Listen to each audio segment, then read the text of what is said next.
pantalla. ¿Estamos bien? Sí, licenciada. Ya, muy bien. Entonces, bueno, como habíamos quedado ya en la anterior clase, más o menos ya en esta diapositiva, vamos a recordar unas dos y después continuamos. En el tema de lo que es el síndrome metabólico, estamos ahora ya finalizando, redondeando el tema de la obesidad. Y después de haber visto detalles importantes, como que la clasificación, los factores de riesgo, en fin, estaríamos ahora pasando los métodos importantes dentro de este tema para reducir de peso. Y qué es lo que se ha dicho y qué es lo que debemos tomar muy en cuenta, es que en realidad lo ideal como principal objetivo, en realidad deberíamos tener que la pérdida de peso debe ser lenta y progresiva. ¿Esto para qué? Para adecuar al organismo que se acostumbre paulatinamente a ir reduciendo de peso. Debido a que pueden haber momentos de demasiada, cuando la baja de peso es muy brusca, entonces pueden presentarse periodos largos de intolerancia, y esa pérdida brusca de peso es muy riesgosa porque puede transformar al obeso en un desnutrido, y que automáticamente está poniendo en riesgo la salud de nuestro paciente. Dentro de este entendido, con estos datos fundamentales, tenemos que ver de que necesitamos hacer un control de la pérdida de peso. Este control de peso no debe ser mayor a 4 kilos durante el primer mes, y de a medio a 1 kilo el resto de los meses siguientes, hasta llegar al peso ideal. Para formular la receta dietoterápica, en realidad necesitamos muchos aspectos importantes, pero lo fundamental es saber cuál es el peso actual del paciente. Por lo tanto, necesitamos una muy buena balanza que nos dé a nosotros y al paciente la confianza, porque hay equipos que nos complican bastante y que dan hasta una diferencia de 2, 3 kilos, y eso no puede ser. Ahora, bueno, eso puede ser obviamente, pero nosotros tenemos que trabajar con un equipo que nos dé confianza. Entonces, saber el peso actual del peso, y exactamente poder determinar todo lo que nos corresponde. El peso teórico hay que saber hacerlo mediante la fórmula, y principalmente cuáles son los hábitos alimentarios del paciente. Una vez que esto se determina, entonces ya podemos ir avanzando, y vamos a ver de que el cálculo del requerimiento calórico tiene varios métodos para que sea determinado. Entonces, el requerimiento calórico, uno de los principales métodos, es el que está basado en la anamnesis alimentaria. Y esto, cuánto se espera mediante este método de la anamnesis alimentaria, cuánto se espera el que el paciente vaya reduciendo de peso entre un 20 y un 30%. Claro que teóricamente también se dice de que este método es el que se va a utilizar cuando no existe un gran exceso de peso. Por lo tanto, podríamos pensar que podríamos entrar, el exceso de peso es uno y otro es la obesidad grado 1. Obesidad ya es de riesgo, pero podemos pensar en que estaríamos en un punto intermedio con un IMC, por decirles, hasta 32.5. Entonces, está en el grado 1 de obesidad, pero no está demasiado alto para llegar al grado 2. Por lo tanto, hay que ver, obviamente, sí, este método basado en la anamnesis nos puede traer ventajas y desventajas.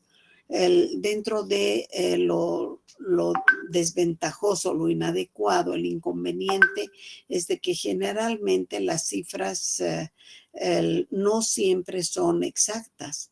Y como no son exactas, tenemos que pensar, ¿y ahora qué será? ¿No es cierto? Tenemos que pensar por qué no hay exactitud y es muy posible de que el método de la anamnesis alimentaria nos lleve a el tener que entender de que el paciente no ha sido cierto con nosotros, ¿no? No ha sido honesto, no ha sido limpio y no nos ha dicho las cosas tal como son, porque generalmente el paciente oculta su realidad. Este paciente oculta su realidad. Y una ventaja importante, como ustedes están viendo, es de que permite conocer a nosotros, nos permite conocer las preferencias alimentarias del enfermo. Por lo tanto, con esos datos y preferencias del paciente vamos a poder adecuar dentro de las posibilidades todo lo que pueda darse, ¿no? Y la dieta puede ser mucho más saludable para nuestro paciente. Este procedimiento puede utilizarse, como les decía, exclusivamente para el paciente, para los pacientes que van a ser aquellos que no tienen un gran exceso de peso. Luego tenemos hay el método de Knox como segundo método de reducción de peso. Uno, el de la anamnesis alimentaria.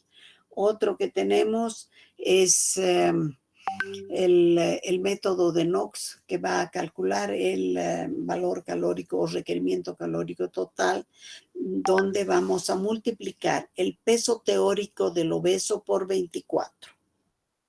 Con eso ya tenemos el requerimiento del paciente y con eso estamos bien. Recuerden que hemos dicho que debemos tener dos tipos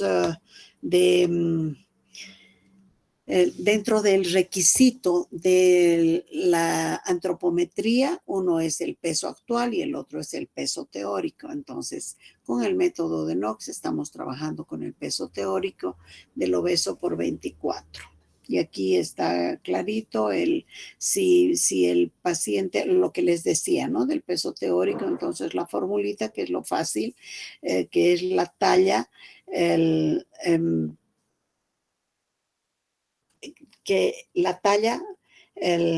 vamos a descontar 100 centímetros y nos vamos a quedar con el resto, que significa ese su peso teórico. Y bueno, entonces ese peso teórico lo vamos a multiplicar por 24 y vamos a tener el requerimiento de calorías para este paciente. Este método de Knox es muy utilizado también, pero es para un paciente que tal vez nos despierte mucha confianza a nosotros. Confianza en cuanto a que el paciente sí va a poder cumplir, porque si es un paciente que acostumbra tener demasiado más bien acostumbra alimentarse en demasiadas porciones, abundante, y su ingesta energética es muy alta, de repente no llegamos ni a cubrir esto mínimo, Pero si vemos de que el paciente es una persona consciente que nos va a ayudar y que va a permitir que le ayudemos nosotros en la baja de peso, entonces vamos a ver de qué vamos a poder cumplir. Esto es lo que nosotros tenemos que siempre ir cuidando, ir viendo, de formar un equipo entre el paciente con su familia, el paciente y su entorno. Entonces, cuando formamos este equipo, seguramente que va a resultar más fácil el poder trabajar con ellos, ¿no? Luego vamos a ver de qué. Otro método, perdón, otro método es el método de Gastineau. Este método se trata de un método mucho más radical y por lo tanto es aconsejable en general su aplicación para todos los casos. Bueno, es más radical, más racional, porque podemos nosotros ir adaptándonos a las características de cada paciente y principalmente si tenemos un paciente que lo vemos difícil de seguir con su plan alimentario, que es un paciente que ha intentado muchas veces bajar de peso, pero no lo logra. Entonces, podemos trabajar con este método que se basa en el cálculo científico del requerimiento calórico sobre la base de la predicción de pérdida de peso por día. Y si es por día, podemos trabajar también por semana y de acuerdo al caso, cuánto queremos que el paciente vaya bajando. Pero lo ideal es comenzar por día porque así en el día queremos que disminuya, por decirles, el primer mes que disminuya 200 gramos. Entonces, ¿qué significa que vaya bajando 200 gramos cada día en cuanto a la ingesta? Podríamos también hacer un mixto del el método de la anamnesis alimentaria y con esto podemos trabajar de mejor manera. Tenemos ya la idea, entonces, cuánto consume y de ahí yo le voy bajando de a poco las calorías acostumbradas a ingerir.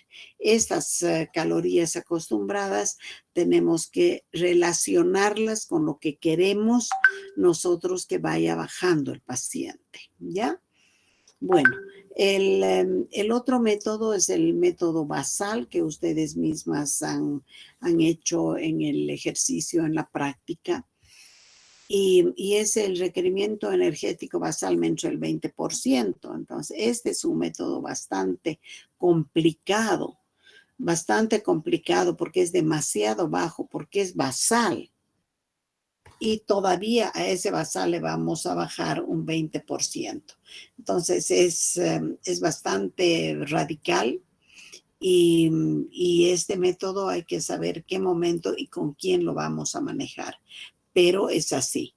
Ahora, el requerimiento calórico total se lo adquiere con el requerimiento basal por la actividad y por el factor de injuria, que en algunos casos se utiliza injuria y en otros casos se utiliza solo la actividad, dependiendo de la situación específica del paciente, ¿ya? Entonces, hasta aquí estamos bien.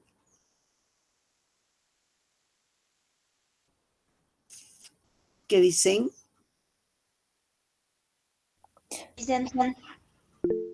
Sí. Este déficit calórico aplica, como usted dijo, personas con obesidad, pero con obesidad mórbida. Con obesidad mórbida podríamos nosotros empezar con este método, con el de Gastineau, y de aquí nosotros, después de ver resultados, porque el paciente apenas comienza a ver resultados positivos, se estimula y podemos tener como objetivo un método basal, porque el paciente obeso, digamos, un mórbido, es muy difícil que le demos, porque el mórbido seguramente que consume, por decirles, 3.000 kilocalorías o más, y que de pronto yo le ponga su basal con 1.500, 1.700, no sé, entonces resulta imposible, pero podemos ir viendo qué es lo que más nos conviene, ¿ya? Y aplicamos eso de acuerdo a los resultados. Una vez que lo tenemos al paciente ya bajando de peso, ya estamos con nuestro paciente estimulado porque le gusta saber que está bajando de peso, podemos ir dando pasos importantes, y como un objetivo fundamental sería llegar al método basal, porque este es bien bajo y podríamos estar más seguros, más contentos con que el paciente esté de acuerdo con nosotros y no que el paciente esté al frente de nosotros, ¿ya? Entonces, podríamos hacer de esa manera, Esther, ¿ya? Y para todos. Entonces, podemos trabajar de esa manera. ¿Estamos bien, Esther? Sí, Licen, gracias. Ya. Bueno, ¿alguna otra pregunta hasta aquí?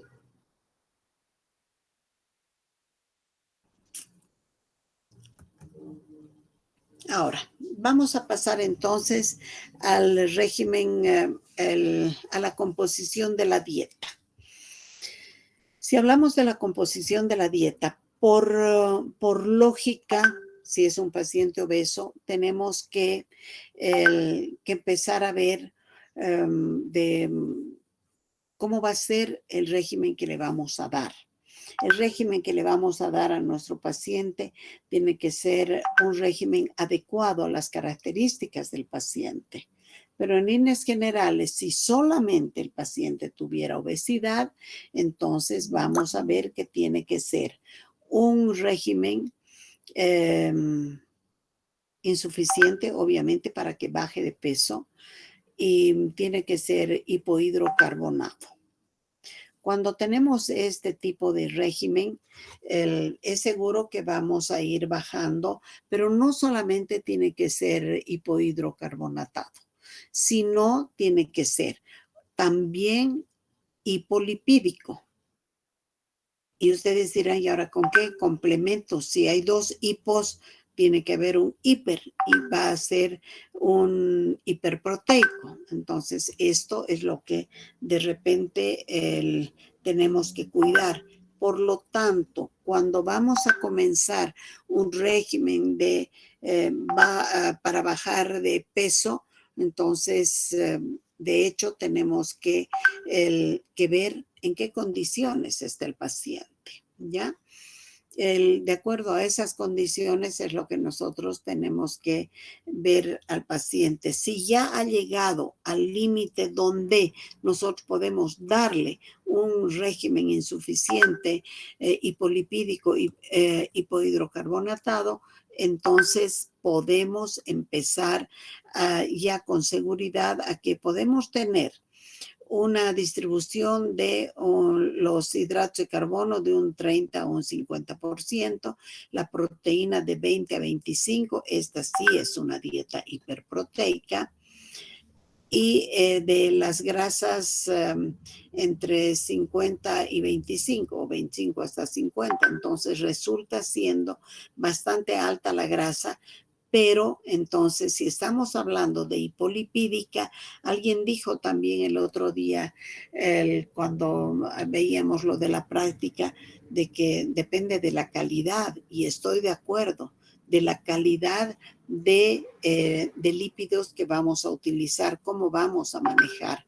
De repente nuestro paciente tiene un problema bastante complicado en cuanto a los riñones, o si tiene problemas de vesícula o así. Entonces ahí vamos nosotros engranando todo lo que nos interesa para poder definir el régimen del paciente. Pero básicamente podríamos ir viendo todo esto. Fíjense, es un margen bastante grande. Y como hay bastante margen acá, significa de que tenemos que adecuarnos. Por eso la dieta tiene que ser adecuada. Nos vamos a adecuar a las características de los pacientes. Porque grasa, un 50% es realmente altísimo, ¿no es cierto? Pero podríamos ver si un día, 2 días, la tolerancia. Hay que ir manejando entre una y otra de estas características dentro de lo que es la composición de la dieta. Este régimen, de hecho, tiene que llegar a ser insuficiente y lógicamente tiene que ser bajo en carbohidratos y bajo en grasas. ¿Qué tipo de carbohidratos son los que vamos a evitar? Entonces, son los carbohidratos simples. Vamos a evitar en las grasas de origen animal, o sea, la grasa saturada, y ahí estamos trabajando, viendo de acuerdo a la evolución que vamos con nuestro paciente. Hay que hacer con los pacientes bastante juego, digamos. Entonces, nosotros vamos jugando con el paciente sabe lo que estamos haciendo y de hecho nuestro paciente tiene que responder a lo que nos interesa. ¿Y qué es lo que a nosotros nos interesa? De que él vaya disminuyendo y este paciente esté convencido. Si son, por decirles, 120 kilos que tiene el paciente y con esos 120 kilos tiene un índice de masa corporal que nos indica que está en un grado 2, que baje 500 gramos en la semana. Podríamos pensar, pero no es nada, si era 120, ahora es 119 y medio. No crean, así sea. O 100 gramos, pero que esté de a menos, ya para el paciente es la maravilla. Para nosotros también, porque quiere decir de que el paciente se ha portado bien. El paciente puede tranquilamente estar en un nivel ya de inicio. ¿Por qué? Porque ya no ha aumentado más de peso, sino ya se ha mantenido o está bajando, así sean 100 gramos, sea lo que fuera, de poquito, pero que ya no ha subido más. Ahora, dentro de la composición de la dieta tenemos los minerales que van a ser normales, pero relacionados al sodio. El cloruro de sodio no puede estar arriba de los 5 gramos por día. Y estos 5 gramos, dentro de los nuevos estándares que están aprobados, son entonces una dieta normal. Muy bien. Yo le digo al paciente, esta es la cantidad de sal que tiene que usar en este periodo. Pero si se porta bien, vamos a ver cómo hacemos. O quiere bajar más. Si es bueno para mí, puedo bajar, dice. Generalmente el paciente habla de esa manera. Si me hace bien, si puedo, yo bajo, ¿ya? Entonces, eso es lo que nos interesa ver. Las vitaminas, las cantidades normales, cuánto requiere el paciente es de acuerdo a la edad, al peso, en fin, tenemos a la edad generalmente, ¿no? La cantidad normal que requiere. Bueno, dentro de esto que estamos viendo, lo de la composición de la dieta, tenemos que estar muy bien convencidos. Y a ver qué dicen ustedes de este régimen, que sí debe ser insuficiente, pero que tiene además 2 características importantes. ¿Qué dicen?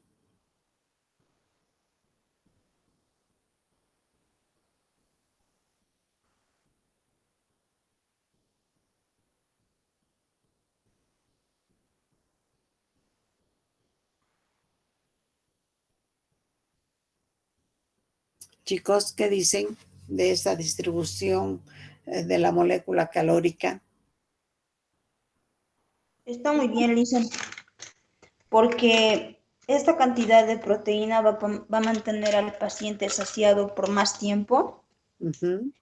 y al reducir los carbohidratos, pues va a haber, ¿no? También una pérdida de peso notable. Es así, porque reducir, lógicamente que hay que ir reduciendo los dos, ¿no? Los carbohidratos y las grasas. Pero ¿qué tipo de grasas? Entonces sabemos que las grasas líquidas son las que podemos utilizar no libremente, pero que nos dé tranquilidad, ¿no? Y así vamos a ir viendo. El tema de la proteína solamente estaría ligada en caso de que el paciente tuviera problema renal o también un problema reumatológico. Entonces, esos detalles son los que vamos viendo y vamos a saber eso en la anamnesis alimentaria. Cuando le hacemos la valoración al paciente, ahí vamos viendo y sabiendo exactamente lo que el paciente tiene y cuáles son sus riesgos. Bueno, ahora, ¿cuáles deben ser los caracteres físicos de la dieta? Un segundo, chicos.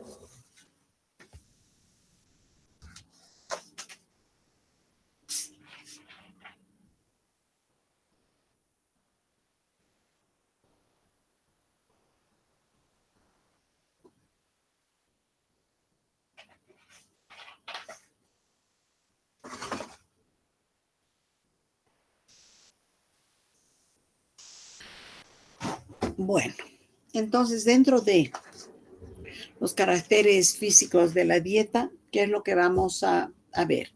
De que la consistencia de la dieta para el paciente con obesidad, lo primero es que debe ser dura. Debido a que los alimentos duros requieren de mayor tiempo de masticación, de mayor dedicación al propio alimento. Entonces, cuanto más veces el paciente mastique el alimento, habrá una aparición precoz de la sensación de saciedad. Y esta sensación de saciedad es muy importante, muy necesaria para la limitación en la ingesta de los alimentos. Esa es la base fundamental de la dieta, la consistencia dura, ¿ya? El volumen debe ser elevado, volumen elevado, a fin de actuar psicológicamente sobre el obeso. Bueno, al obeso le vamos a dar, a nuestro paciente, le vamos a dar una comida que tenga un volumen importante para que el paciente de manera tranquila se sirva sus alimentos y cada vez que le damos piense que está comiendo bastante. ¿Y cómo es eso? Simple.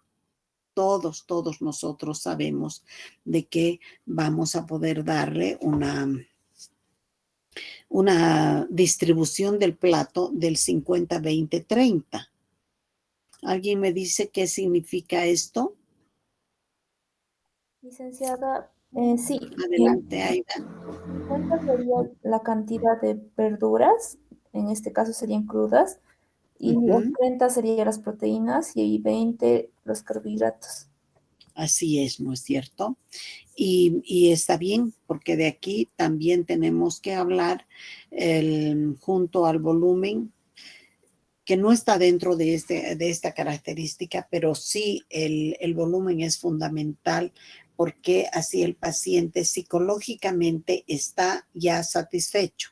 Entonces el paciente está tranquilo porque según él está comiendo bastante alimento, está comiendo un plato lleno. Inclusive yo a mis pacientes les recomiendo que, que se sirvan su ensalada no en su propio plato porque aparenta que va a rebalsar, pero que le pongan una bandeja al frente. Ustedes pueden poner la bandeja al frente y el paciente está tranquilo porque está comiendo harto, supuestamente.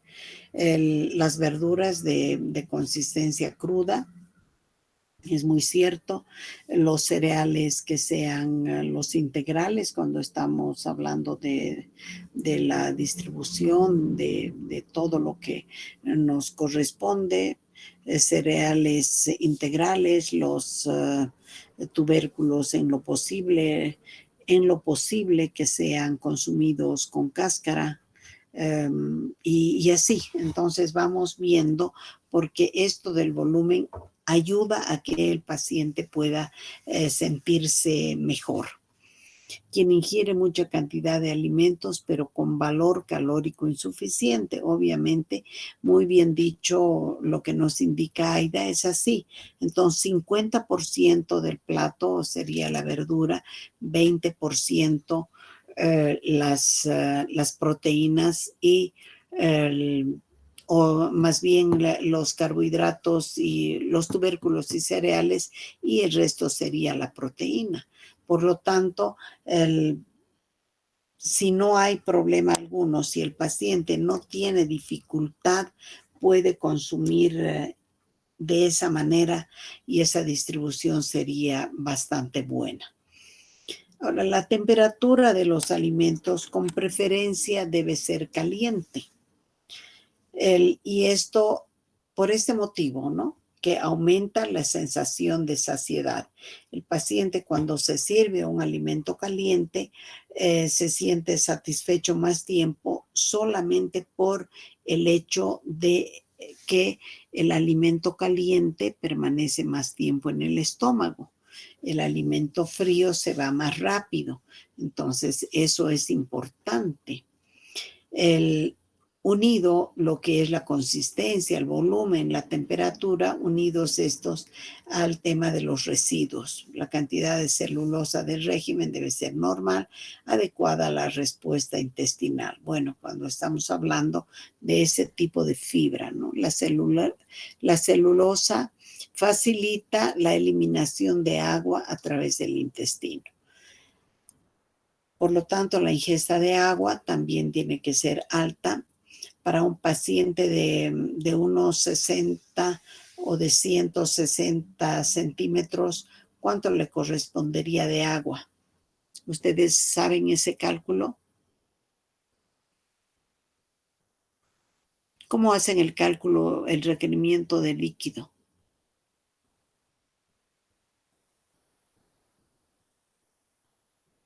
Chicos. Licenciada, sería de acuerdo a la edad. Ya tienen ustedes una fórmula de acuerdo a la edad y hay varias formas para determinar, ¿no es cierto? Licenciada. Sí, Fernando. Otra fórmula sería por el número de calorías que necesita, 1 ml por caloría, el requerimiento calórico total. También, claro que sí, claro que sí. Y bueno, pero si... Es en otro método, es su peso, se divide entre 7. Sí. Y el resultado son los números de vasos que tienen que tomar. En vasos, ¿no? Sí, se divide entre 7 y el resultado son los vasos que tienen que tomar de 250 ml. Así es.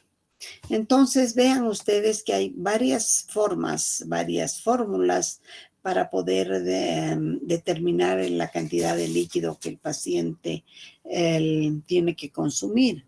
Pero cuidado que cuando ustedes vayan a la práctica integral, les digan cuánto requiere de agua este paciente y no se acuerden. Miren, ustedes solos están hablando, por lo menos ya de 4, ¿sí? De 4 formas de determinar el requerimiento de líquido del paciente. Entonces, eso hay que ir viendo. ¿Cuánto de líquido? ¿Cuánto de residuo? ¿Qué tipo de temperatura? ¿Qué volumen le vamos a dar? ¿Y de qué consistencia? Cuando estamos cumpliendo con estos caracteres físicos y químicos de la dieta, es cuando vamos a estar más tranquilos, porque al paciente lo estamos llevando al punto fundamental de cumplir con sus objetivos. Todo termina cuando sabemos hacer una buena distribución de la dieta. Esto es sumamente importante y el paciente, hay que ver de que si el paciente no acostumbra, como muchos de nuestros pacientes dicen, pero qué raro que yo esté así, si yo no bebo, no como, no nada, estoy solamente con un almuercito y solo sopita del mediodía, en fin. Entonces vamos a ver de que esto no sirve en realidad para un trabajo como nosotros quisiéramos. Sí nos va a servir como referente para ocasionar la diferencia de lo que era antes y de lo que es ahora. Hay que evitar la aparición del apetito lo más pronto posible con una distribución como que cada 2 horas. Entonces, estamos distrayendo al estómago del paciente con darle una merienda entre el desayuno y el almuerzo. Le vamos a dar 1 o 2 meriendas entre el almuerzo y la cena. Entonces, con esto estamos muy bien y vamos a ver de que ya se establece en realidad de que el paciente puede servirse 3 comidas principales y 2 colaciones o 2 meriendas. Entonces, eso se tiene que ir revisando, ir viendo de tiempo en tiempo cómo está mejorando, cómo está tolerando, qué es lo que está. Por eso es fundamental el seguimiento que hay que hacerle al paciente. Y con esto de la distribución tenemos como objetivo principal el evitar que el obeso sienta hambre antes de las 2:30 horas normales, porque ese es el tiempo que un alimento permanece en el estómago. Bueno, hasta aquí, ¿qué hemos hecho? Ya tenemos estructurado todo lo que necesitamos para nuestro paciente. ¿Alguna pregunta por acá?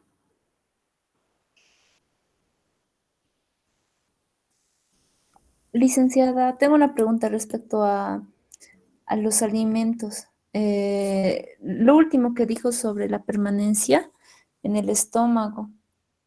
Hay ciertos alimentos como las carnes que, bueno, lo que he estado viendo es que permanecen dependiendo la forma, si están muy cocidas o si están crudas también, permanecen más tiempo de 3 a 4 horas, dependiendo. Y algunas frutas también, bueno, menos sería como 1 hora o minutos incluso, 45 minutos. Y en ese caso, ¿cómo sería, licenciada? Volvemos a retroceder. Nuestra maquinita mental tiene que retroceder. Hemos trabajado con en base a una anamnesis alimentaria. Utilicemos el método de la anamnesis o no, igual tenemos que hacer anamnesis dentro de la valoración, ¿no es cierto? Y bueno, entonces tenemos que ver, hay pacientes que verdaderamente no pasa nada, no les afecta si no tienen la merienda de media mañana o la de media tarde porque no acostumbran. Pero eso no sería tan bueno dentro de esta flexibilidad porque el paciente necesariamente tiene que tener un alimento intermedio para distraer al estómago. Eso, digamos, es aparente para afuera, ¿no? Pero ¿y qué con el tema de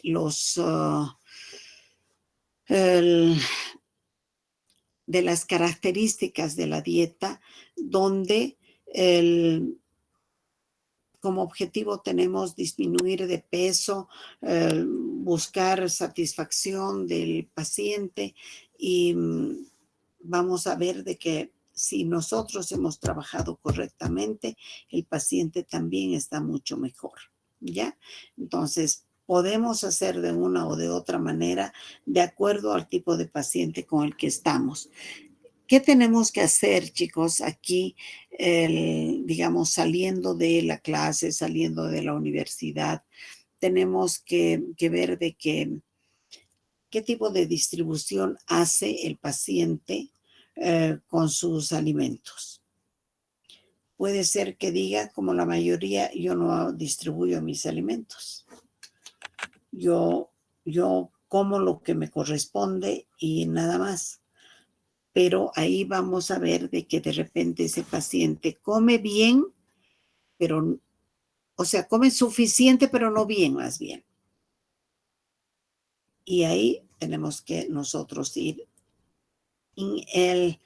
entrando en el mundo del paciente. Entramos en el mundo del paciente y tenemos mayor tranquilidad. ¿Ya? No sé si he respondido, Adita, a lo que tú indicas, Aida.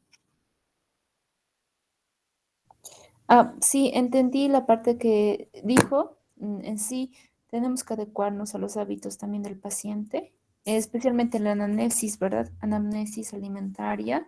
Uh-huh. Y bueno, he visto también casos así, que hay pacientes que tal vez, como la mayoría, bueno, hay ciertas personas que no consumen tal vez meriendas, más que todo por el tiempo, ¿verdad? Porque están tal vez trabajando continuamente y no tienen tiempo tal vez para prepararse algo o comer algo saludable, porque tal vez lo que les rodea son comidas chatarras, así. Entonces, por ese motivo. O están adecuados también a no comer nada, porque, mm, digamos, se sacian con un buen desayuno, un buen almuerzo y también una cena, una buena cena. Uh-huh. Entonces ahí estamos, ¿no es cierto? Porque el paciente puede ser de que a la hora de la cena come cena, pero muchas veces a la hora de la cena recién toma su tecito. Puede ser de que un paciente tengamos que almuerza a las 3 de la tarde y así va variando. Por lo tanto, eso nos tiene que ayudar a recorrer para ir adaptándonos a sus características del paciente, pero lo ideal es darle al alimento cada 2 horas y media lo que le corresponde.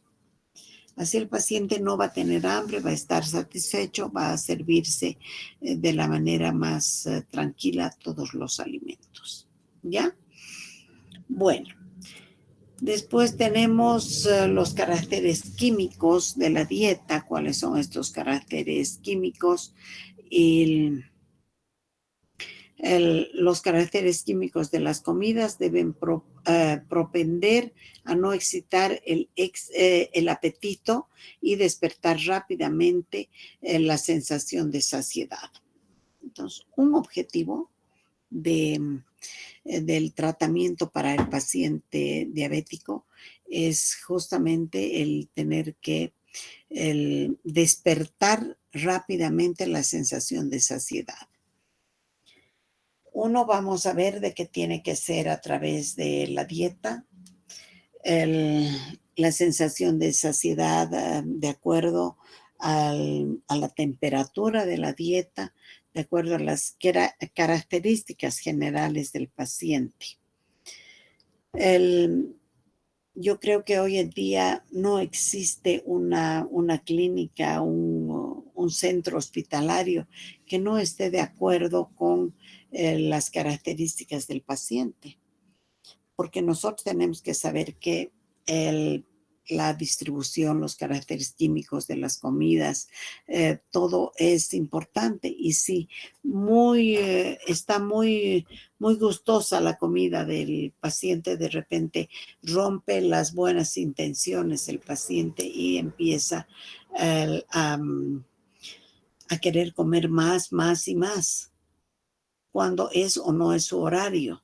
Eso hay que revisar bastante y hacer fuerza para que el paciente esté mejor.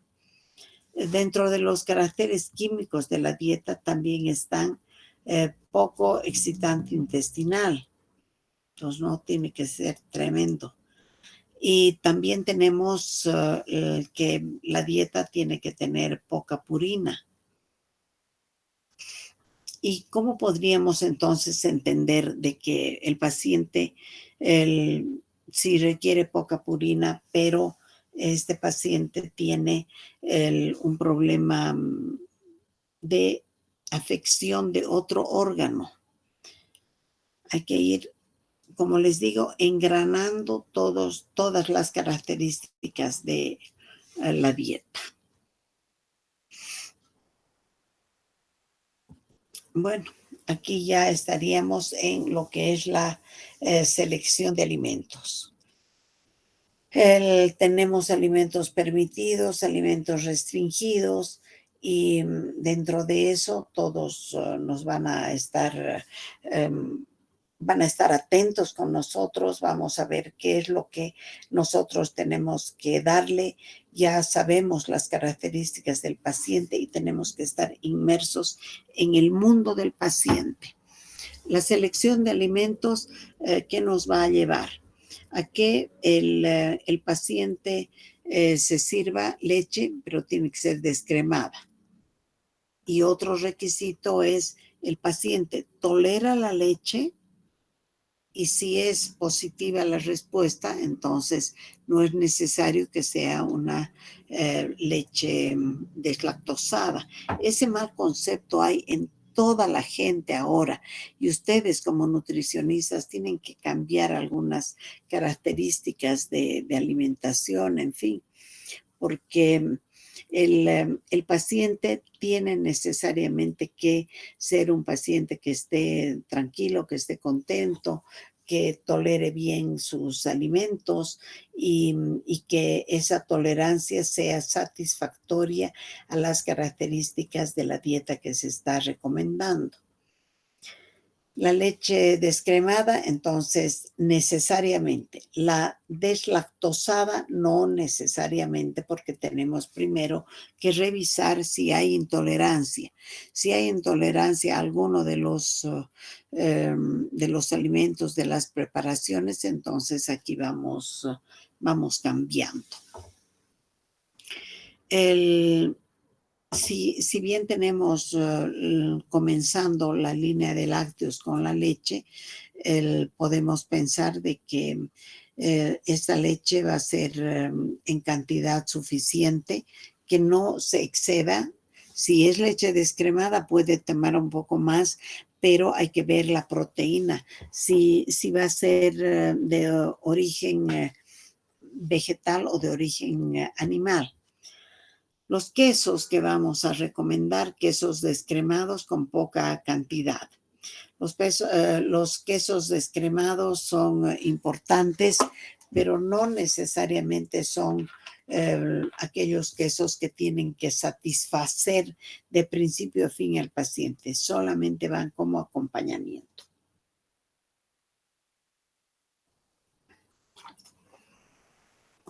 Bueno.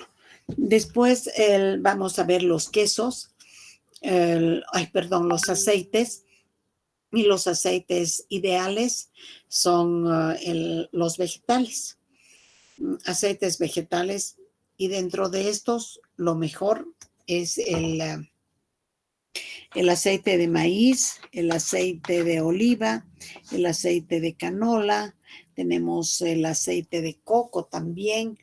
Y en nuestro medio ahora tenemos el aceite Mental Active, que es de fino y es el de tapa lila. Ese está sumamente maravilloso porque uno que aporta menos calorías que el resto, y la otra porque ya tienen, hay que ver quién puede apoyar, quién puede ayudar. Tengo la opción de servirme aceite, sí, pero es crudo, ¿no es cierto? No es en frituras, no es un alimento que tenga en su composición que requerir mucho más de lo normal. Puede ser, pero no siendo lo ideal. El huevo es de consumo libre, principalmente si son consumidos en reemplazo de la carne. Y el huevo también hay que diferenciarlo porque el huevo tiene que ser un reemplazo de alimento y no algo más. Ya veo yo algunas veces en las pensiones, o por lo menos antes veía mucho más el tema de que el aceite, hay algunos de que agarran y vacían directo a la sopa, entonces ahí quieren servirse. Los excesos no sirven, ¿ya? No sirven. Como no sirven los excesos, entonces hay que ver la calidad del aceite y la cantidad del aceite. Estos huevos que les decía que a veces van unidos a las preparaciones donde hay ensaladas, que sí, que no, es bueno pensar en que puede ser un alimento completamente saludable, porque sí lo es dentro de lo que se les recomienda a los pacientes tomar o comer el huevo completo, la clara y la yema. Pero si aquí tenemos a este paciente con una distribución de la molécula calórica que sea de 20 a 25, entonces no vamos a pensar que va a ser la fuente de alimentos proteicos solamente el huevo. Y tenemos que ver, la clara del huevo está separada de la yema. ¿Por qué la clara del huevo es importante? A ver, chicos, digan.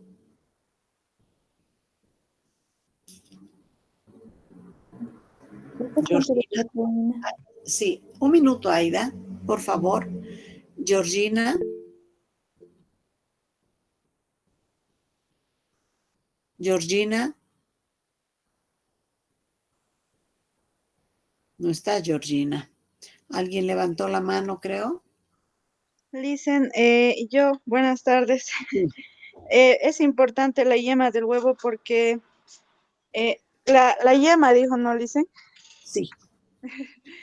Ahorita Por se me un han lado, pasado los por un cables. lado. O sea, la pregunta es de la clara del huevo, pero después vamos a preguntar de la yema, obviamente. La clara de huevo es muy importante porque es una fuente de proteína completa, licenciada. ¿Y En cuál es caso esa de que, proteína, por decir, Evelyn? ¿Cuál es eh, esa proteína?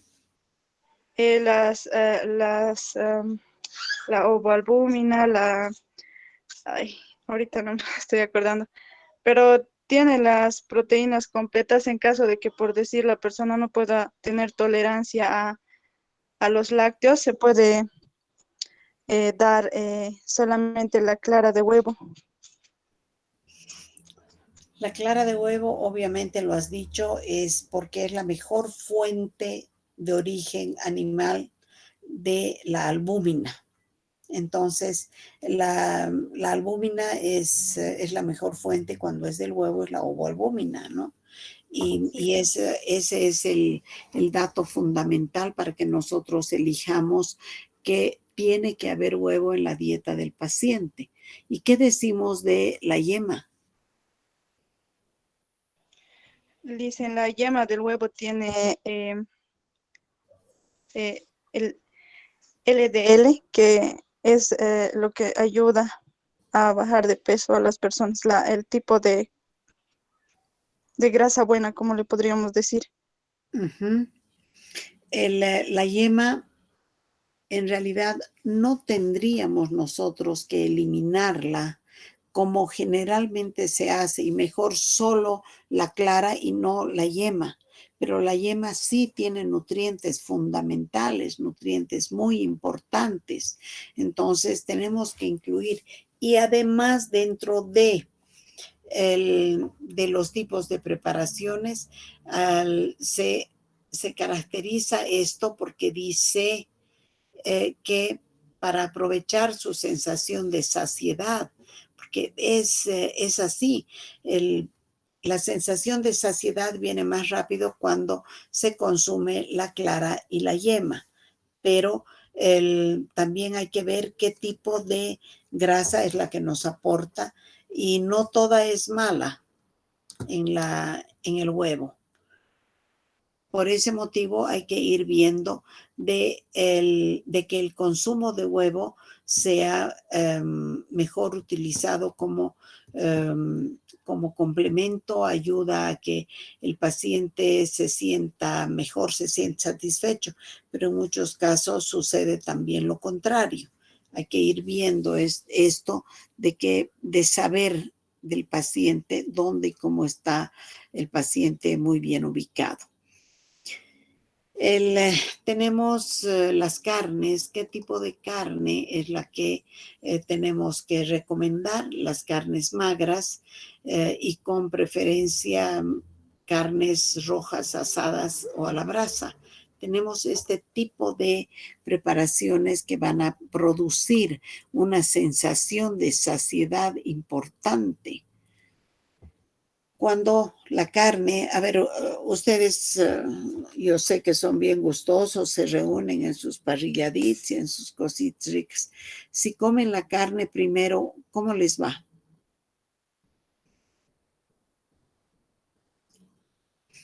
Chicos, ¿cómo sería? Bien, dicen. Ya, ¿por qué? Al ingerir primero la proteína obtenemos mayor saciedad, digamos, y como habíamos hablado en la carga glicémica, es bueno siempre acompañar los carbohidratos o con proteína o con grasa. Entonces, por el tema del índice glucémico, o sea, bien porque va a ser de forma lenta la energía paulatina y no, pues no se va a disparar la insulina.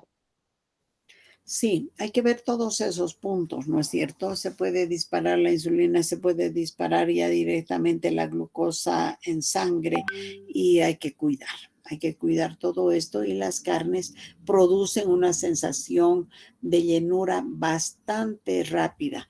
A ver, por ejemplo, ¿quiénes han ido a cenar algún día al rodicio de Loquendo?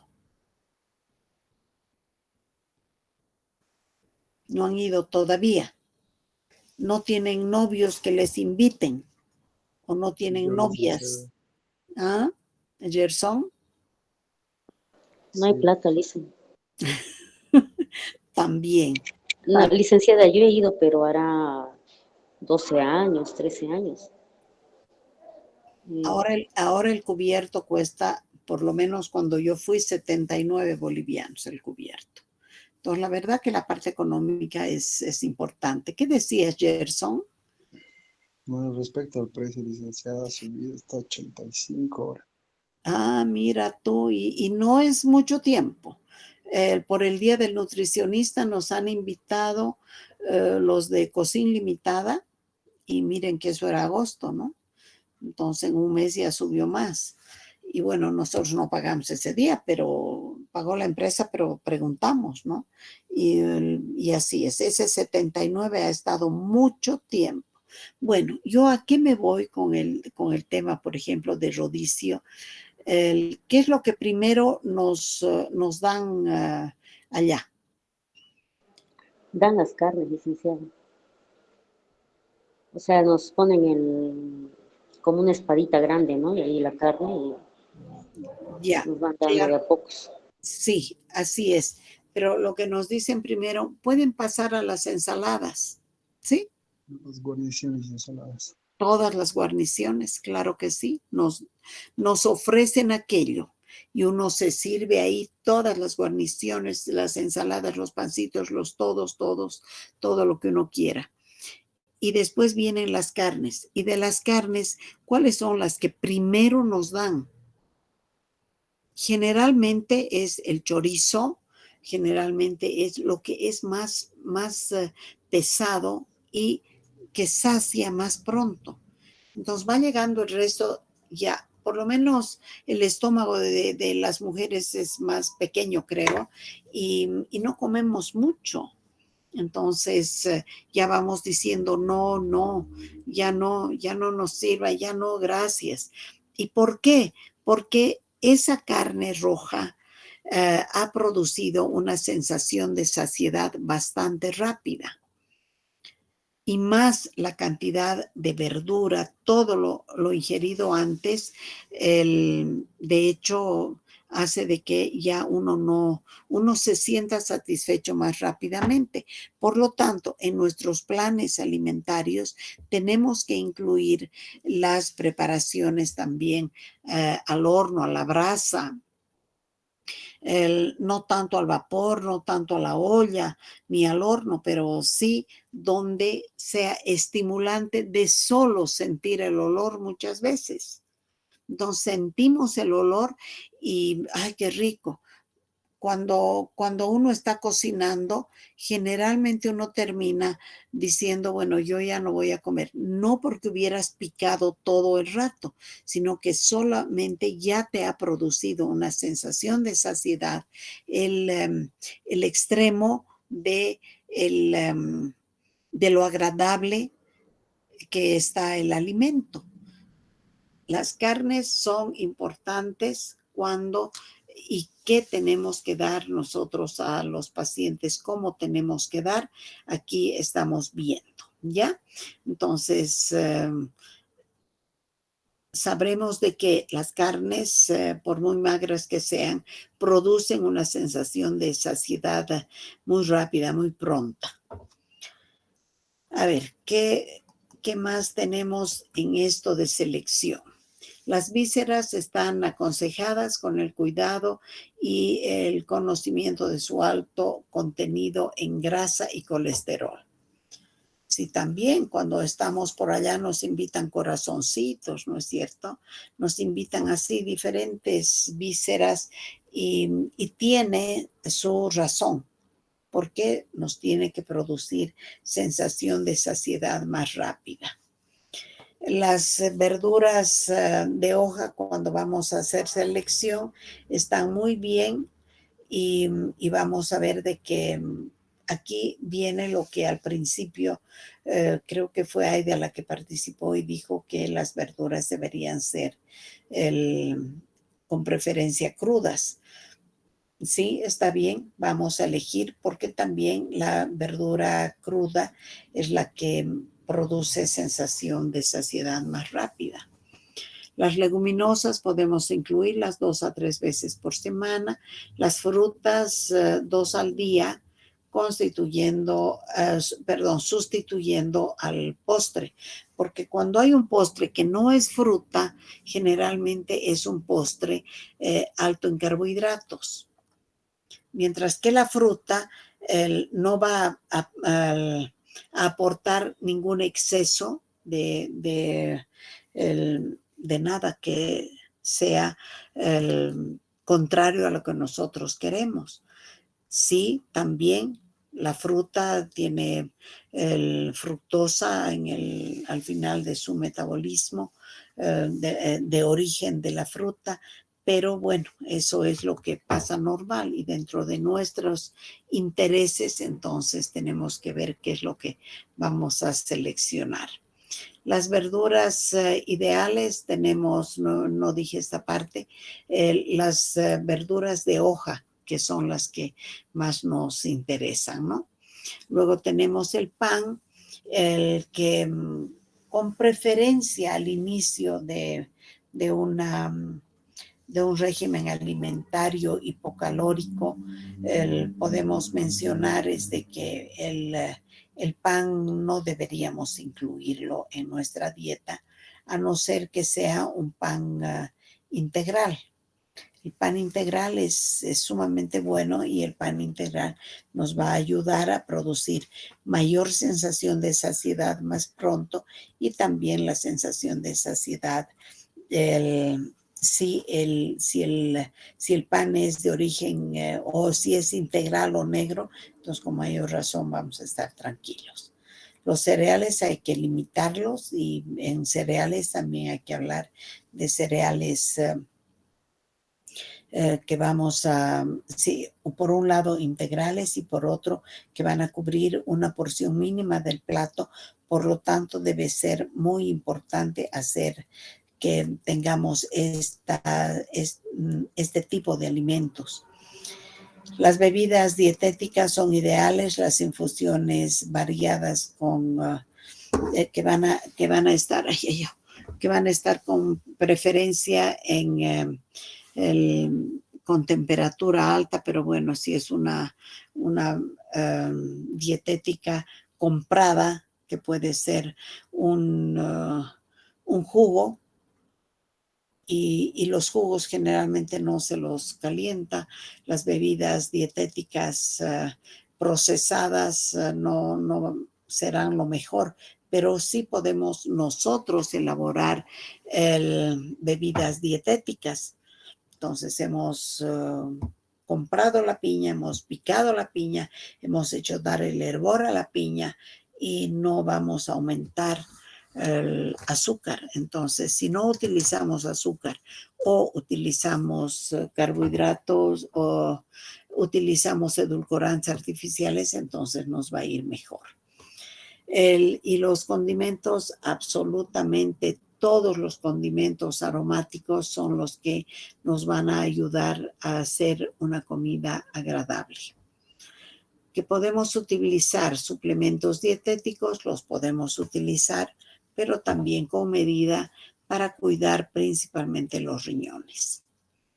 Bueno, chicos, hasta aquí es todo este tema y por lo tanto tenemos que saber cuidar todo lo que necesitamos y lo que no necesitamos, los cuidados que hay que tener. Aquí en alimentos restringidos, pues todos de alto contenido calórico y con contenido grasa de origen animal, que esto lo hemos repetido muchas veces. ¿Ya?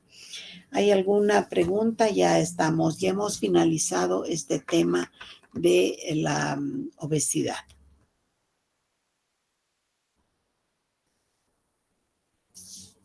Bueno. Entonces ya nos vemos el día de mañana para continuar con nuestra teoría. Buenas tardes, chicos. Buenas tardes. Hasta luego, Alicia. Buenas tardes.